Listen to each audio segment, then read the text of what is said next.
Lutero, el hombre para su tiempo.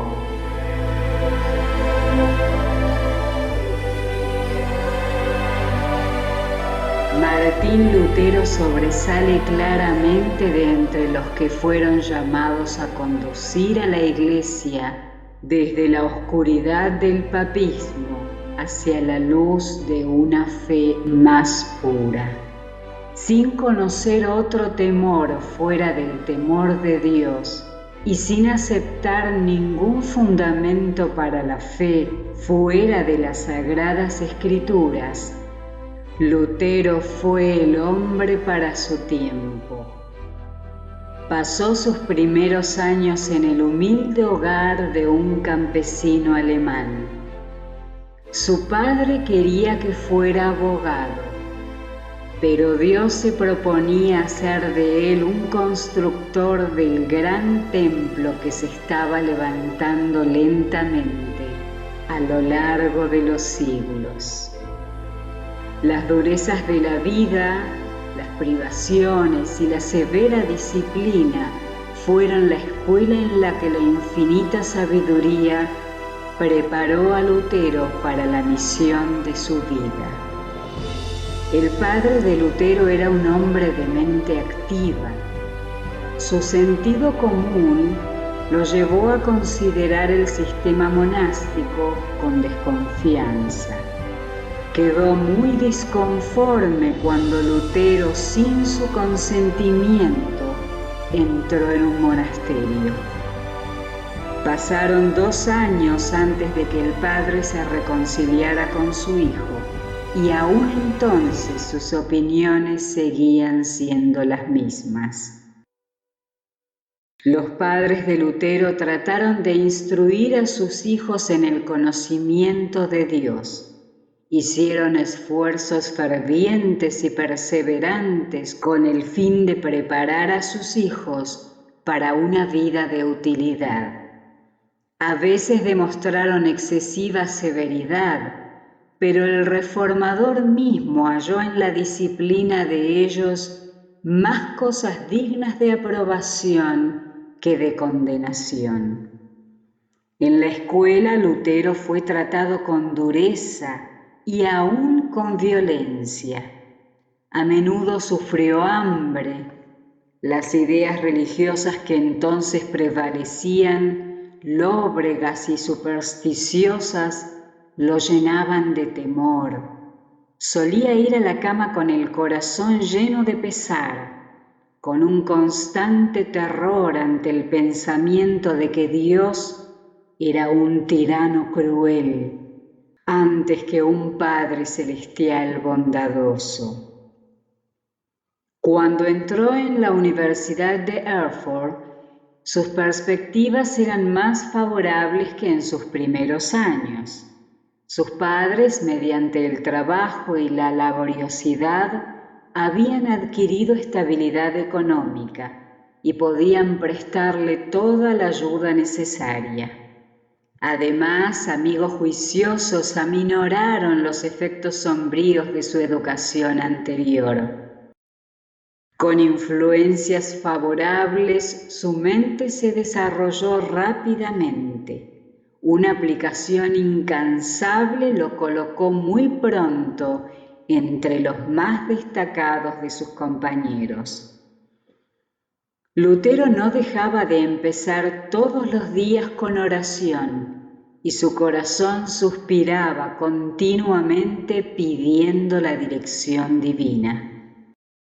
Orar bien, decía a menudo, es la mejor mitad del estudio.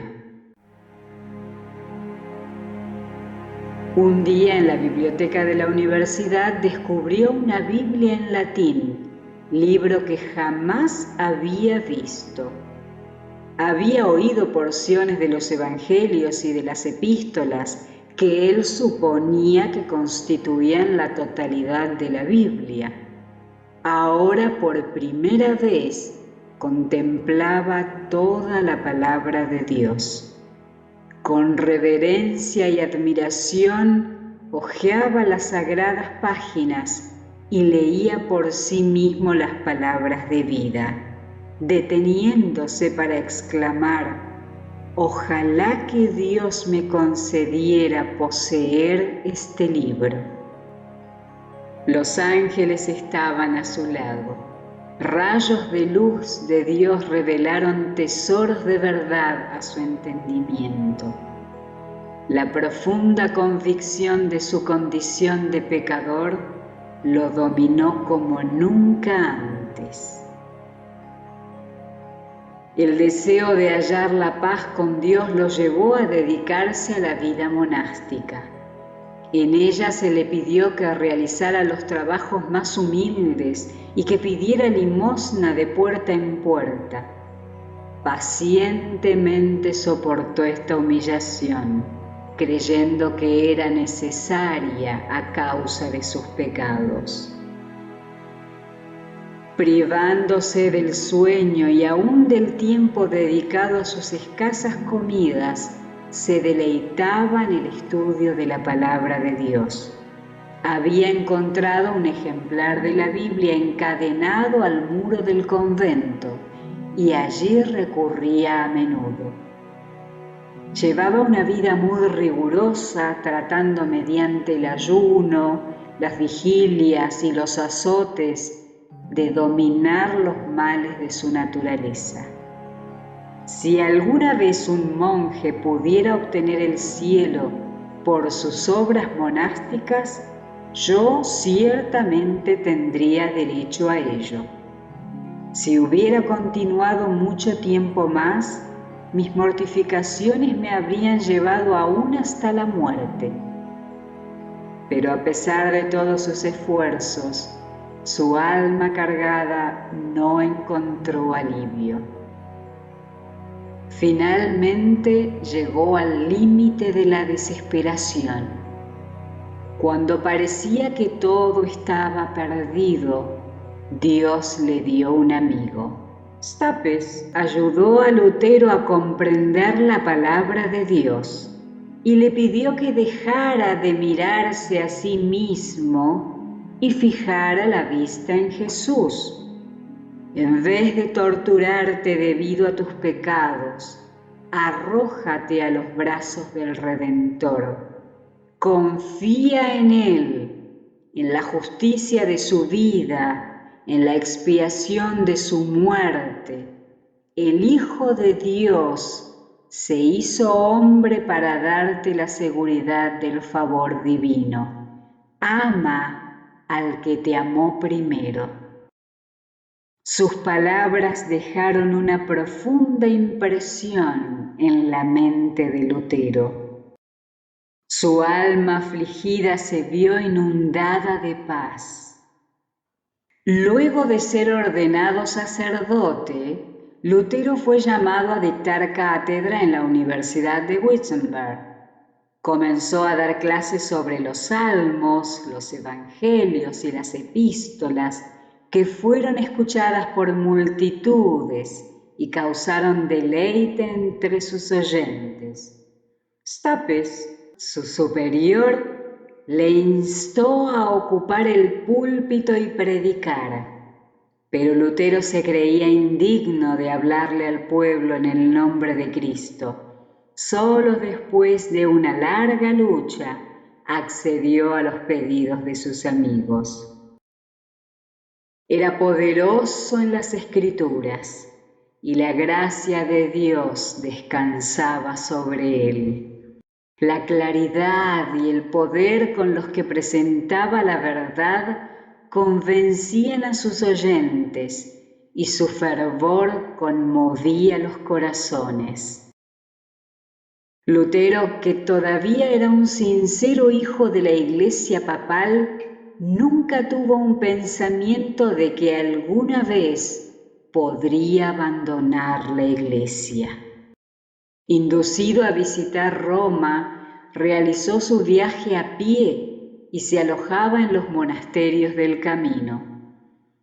Quedó maravillado por la magnificencia y el lujo que veía por doquier. Los monjes vivían en departamentos lujosos se vestían con ropajes costosos y participaban de festines en torno a mesas espléndidas. La mente de Lutero se llenaba cada vez más de perplejidad. Por fin contempló a lo lejos la ciudad de las 7 colinas. Se postró sobre la tierra exclamando: «Roma Santa, yo te saludo». Visitó las iglesias, escuchó los fabulosos cuentos repetidos por sacerdotes y monjes y realizó todas las ceremonias requeridas. Pero por todas partes observaba escenas que lo llenaban de asombro: la iniquidad que reinaba entre el clero y las bromas indecentes de los prelados. Se llenó de horror por la profanidad de estos, incluso durante la misa. Presenció desenfreno y libertinaje. «Nadie puede imaginar», escribió, «qué pecados y qué acciones infames se cometen en Roma. Así acostumbran decir: si existe el infierno, Roma está edificada sobre él».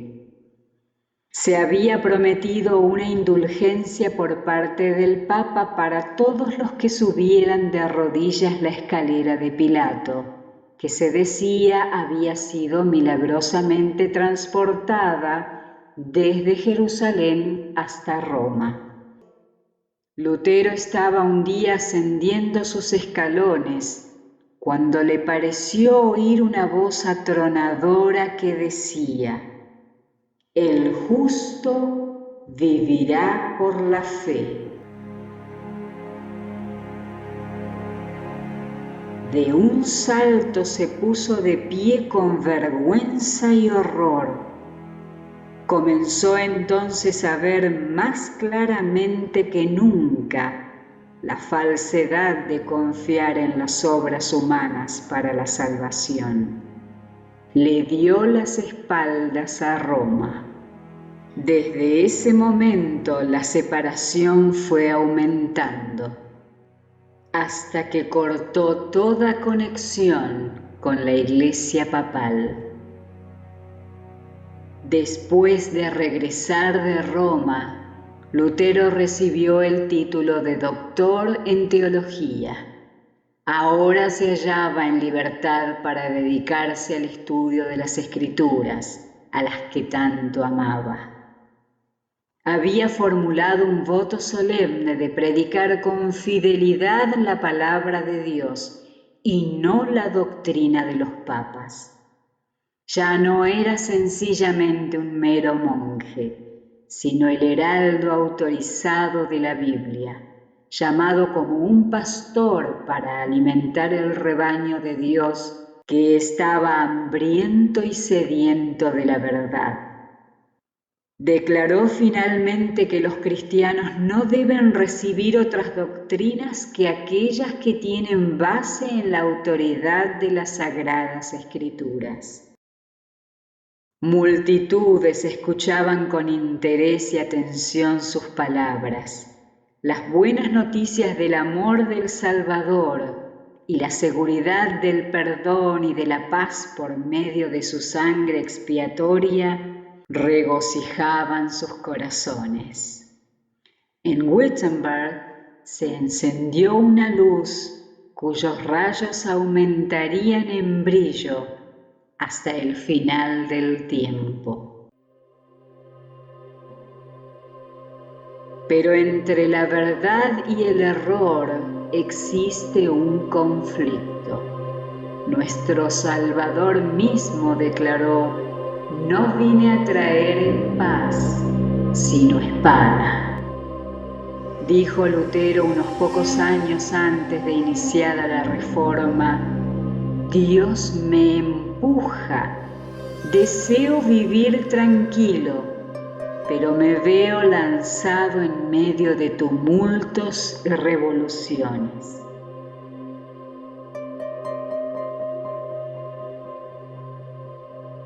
La Iglesia romana hacía un comercio de la gracia de Dios. Bajo el pretexto de reunir fondos para la construcción de la iglesia de San Pedro en Roma, con autorización del Papa se ofrecieron en venta indulgencias por el pecado. Se iba a edificar un templo para el culto de Dios con el precio de crímenes. Fue esto lo que despertó a los más capaces enemigos del Papa y llevó a la batalla que conmovió el trono papal y la triple corona de la cabeza del pontífice. Tetzel, el funcionario designado para conducir la venta de indulgencias en Alemania, había sido condenado por delitos graves contra la sociedad y la ley de Dios, pero fue empleado para promover los proyectos mercenarios del Papa en Alemania. Tetzel repetía falsedades deslumbrantes y cuentos fabulosos para engañar a un pueblo ignorante y supersticioso. Si la gente hubiera tenido la palabra de Dios, no habría sido engañada, pero la Biblia había sido prohibida. Cuando Tetzel entraba en una ciudad, un mensajero iba delante de él anunciando: «La gracia de Dios y del Santo Padre está a vuestras puertas». La gente le daba la bienvenida al farsante blasfemo como si fuera Dios mismo. Tetzel ascendía al púlpito de la iglesia y alababa las indulgencias como el más precioso don de Dios. Declaraba que en virtud de sus certificados de perdón, todos los pecados que el comprador quisiera cometer después le serían perdonados y que ni siquiera era necesario el arrepentimiento. Les aseguraba a sus oyentes que sus indulgencias tenían poder para salvar a los muertos. En el preciso instante en que el dinero llegara al fondo de su cofre, el alma en cuyo beneficio ese dinero había sido pagado escaparía del purgatorio camino al cielo. El oro y la plata fluían a la tesorería de Tetzel. Era más fácil obtener una salvación que se compra con dinero que una salvación que requiere arrepentimiento, fe y esfuerzo diligente para resistir y vencer el pecado. Lutero se horrorizó. Mucha gente de su propia congregación había comprado certificados de perdón. Pronto empezaron a venir a su pastor, confesando pecados y esperando absolución, no porque estuvieran arrepentidos y anhelaran reformarse, sino confiando en la indulgencia. Lutero se rehusaba y les advertía que a menos que se arrepintieran y se reformaran, perecerían en sus pecados. Esta gente volvía a Tetzel con la queja de que su confesor había rechazado sus certificados, y algunos valientemente exigían la devolución de su dinero. Lleno de ira, el fraile expidió terribles maldiciones, hizo que se prendieran hogueras en las plazas públicas y declaró que había recibido una orden del Papa de quemar a todos los herejes que tuvieran la presunción de oponerse a sus santísimas indulgencias. La voz de Lutero se oyó en solemnes advertencias desde el púlpito. Presentaba delante del pueblo el carácter ofensivo del pecado y enseñaba que es imposible que el ser humano por sus propias obras disminuya su culpa o escape del castigo. Nada sino el arrepentimiento para con Dios y la fe en Cristo puede salvar al pecador. La gracia de Cristo no puede comprarse, es un don gratuito. Aconsejó al pueblo que no comprara indulgencias, sino que mirara con fe al Redentor crucificado. Relataba su propia y dolorosa experiencia y les aseguraba a sus oyentes que fue por la fe en Cristo como había encontrado la paz y el gozo. Mientras Tetzel continuaba sus impías pretensiones, Lutero resolvió efectuar una protesta más eficaz. La iglesia del Palacio de Wittenberg poseía reliquias que en ciertos días santos se exhibían al pueblo. Se concedía plena remisión de pecados a todos los que visitaban entonces la iglesia y se confesaban. Se acercaba a una de las más importantes de estas ocasiones, la fiesta de todos los santos. Lutero, uniéndose a las multitudes que se dirigían a la iglesia, clavó en sus puertas 95 declaraciones contra la doctrina de las indulgencias. Estas proposiciones atrajeron una atención universal. Fueron leídas y repetidas por todas partes. Se creó un gran alboroto en toda la ciudad. Mediante estas tesis se demostraba que el poder de otorgar el perdón del pecado y de anular su penalidad nunca había sido encomendado al Papa ni a ningún ser humano.